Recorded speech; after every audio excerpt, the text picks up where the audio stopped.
आप हाल फिलहाल में ही आपने देखा होगा घटना हुआ। इस सरकार पे विजन का कमी है। मैं एक टिप देना चाहूंगा सरकार को, और सरकार शायद अमल करने तो हमारा शिक्षा और स्वास्थ्य दोनों सुधर जाए। हम स्वास्थ्य की बात अगर करते हैं तो आप बिहार में कहीं भी पता कर लीजिए कि अगर ब्लॉक लेवल पे हॉस्पिटल में अगर लोग जाते हैं इलाज कराने के लिए तो 1 मिनट भी देरी नहीं करते उसको जिला में रेफर कर देते हैं। और जब जिला में जाएंगे तो जिला वाले लोग जो है 1 मिनट भी देरी नहीं करेंगे, इलाज भी नहीं करेंगे, जांच भी नहीं करेंगे, सीधा वो पटना रेफर कर देंगे। आप बताइए, एक परिवार एक अपने पेशेंट को, अपने बच्चे को लेके कहाँ बवाएंगे? ये सरकार का जवाबदेही होना चाहिए कि अगर प्रखंड लेवल पे अगर रेफर करने की आवश्यकता है तो सरकार उस पेशेंट को उठाकर जिला में लेके जाया जाए। और जिला हमारा इतना स्ट्रॉन्ग होना चाहिए कि उसको पटना में रेफर करने की आवश्यकता नहीं होना चाहिए। अगर किसी कारण अगर पटना में रेफर कर रहे हैं तो पहले उनको पता करना चाहिए कि पटना में बेड खाली है या नहीं है, और नहीं खाली है तो वहीं पे उनको उपचार करना चाहिए। अगर खाली है तो आप एक पेशेंट को एक परिवार के हवाले कैसे छोड़ दे रहे हैं? पटना में कोई भी कोना से अगर पटना आना है 6 घंटा 8 घंटा 10 घंटा लगना है, आप बताइए 10 घंटा में पेशेंट आते आते रास्ते में दम नहीं तोड़ देंगे? तो दम तोड़ देंगे। तो सरकार का जवाबदेही होना चाहिए, डॉक्टर का जवाबदेही होना चाहिए कि अगर जिला लेवल से अगर पेशेंट को पटना में शिफ्ट करना है तो वो सरकार और पदाधिकारी का जवाबदेही होना चाहिए कि पटना तक उनको सही से सारा ऑक्सीजन लगा के अपने एम्बुलेंस में यहाँ पे उनके लिए बेड पहले सुनिश्चित कर लेना चाहिए, फिर यहाँ पे रेफर करके उनको एडमिट कराना चाहिए। आपने अभी हाल फिलहाल में देखा एक दलित बेटी के साथ गलत हुआ मुजफ्फरपुर में, उस इलाज के अभाव में पटना में आकर 9 घंटा 10 घंटा तक उसको एडमिट नहीं कराया गया। तो आप बताइए, तो यहाँ पे पेशेंट तो लेफ्ट हो गए। तो इसलिए कहीं ना कहीं सरकार पे, प्रशासन पे विजन नहीं है। हम लोगों का सरकार बनेगा, निश्चित तौर पे जनता का आवाज है, सरकार बनाएंगे, और ये जो मैं आज बोल रहा हूँ वो आने वाला समय में पूरा करेंगे। हम ऐसा नौबत आने नहीं देंगे कि जिला से पेशेंट को पटना रेफर किया जाए। अगर एक भी पेशेंट को अगर रेफर करते हैं जिला के पदाधिकारी तो उनको जवाब देना पड़ेगा कि क्यों आप रेफर कर रहे हैं।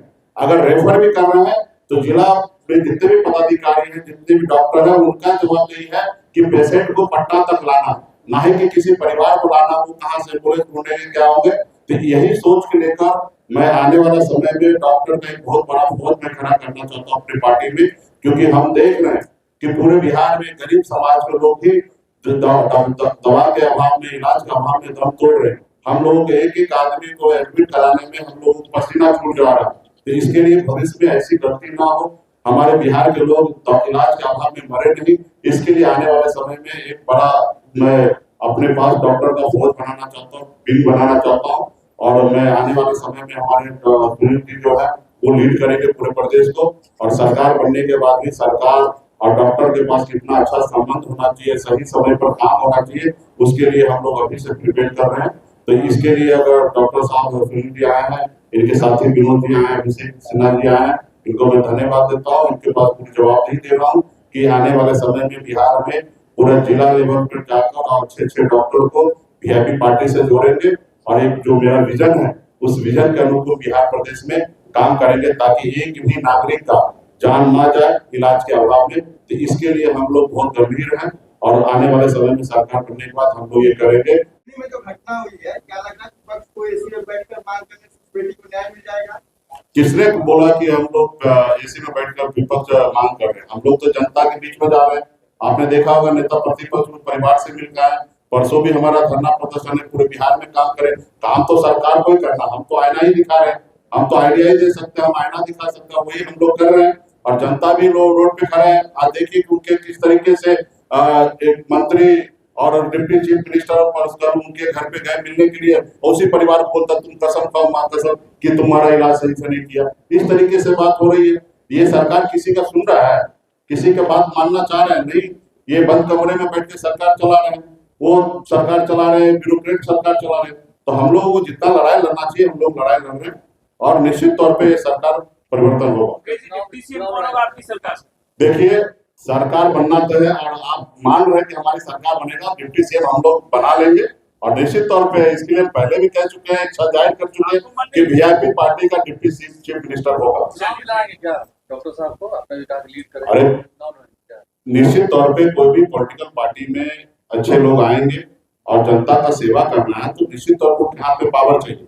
तो डॉक्टर साहब मजबूती से आए हैं, इनके हाथ में पावर, सरकार बनने पे सरकार का पावर इनके हाथ में होंगे और समय सिचुएशन बनेंगे तो निश्चित तौर पे चुनाव भी लड़ा जाएगा। चुनाव तो हम लोग अपने राज्य के लोग को ही लड़ाएंगे, पार्टी के नेता को लड़ाएंगे, अमेरिका से थोड़ी लाके लड़ाएंगे।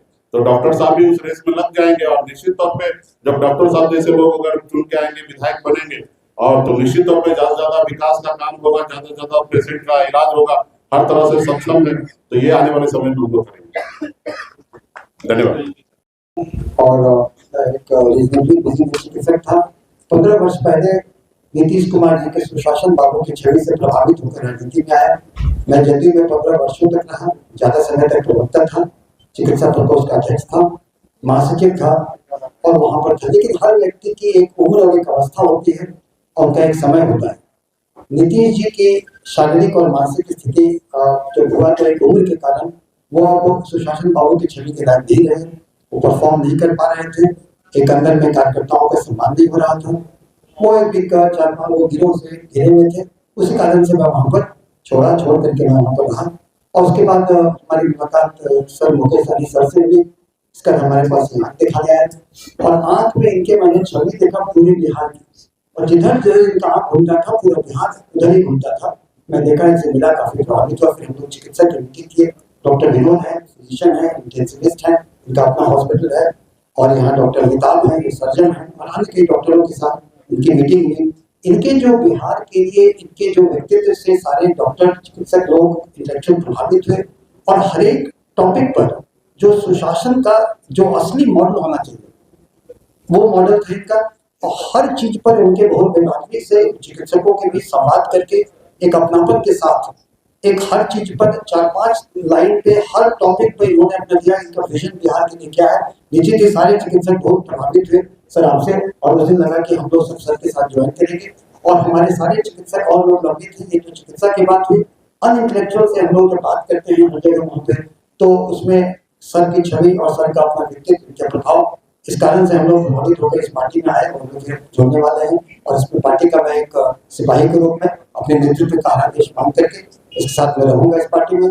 और यहाँ पर आप देखेंगे कि जैसे कि अभी जो मौजूदा हालात है उसमें अगर हम लोग चिकित्सक के बारे में कहा जाता है कि अमुक वर्ष पहले चिकित्सक पलायन करते थे एक चीज समझ करके, लेकिन कहाँ चिकित्सक के पलायन की स्थिति तो अभी है। लॉ एंड ऑर्डर जितना खराब है, आप देखे होंगे लॉ एंड ऑर्डर में अभी जो कांड हुआ वो लॉ एंड ऑर्डर का ही देना है। ये सारे लोग हत्या बलात्कार हो रहे हैं लॉ एंड ऑर्डर, इसके ऊपर में जो लोग इंजर्ड होते हैं उनको इलाज करने की जो स्वास्थ्य व्यवस्था का हाल है, बदहाली आप देखते हैं।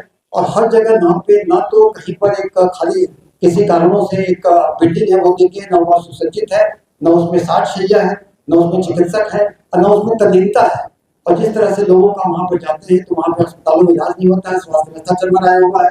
और आप देख रहे हैं कि सभी जो सुशासन के हाल जाते हैं, इसे सोच करके हम लोग बहुत आशा के साथ पूरा बिहार हमारे मुकेश सहनी सर की तरफ आशा की निगाह से देख रहा है।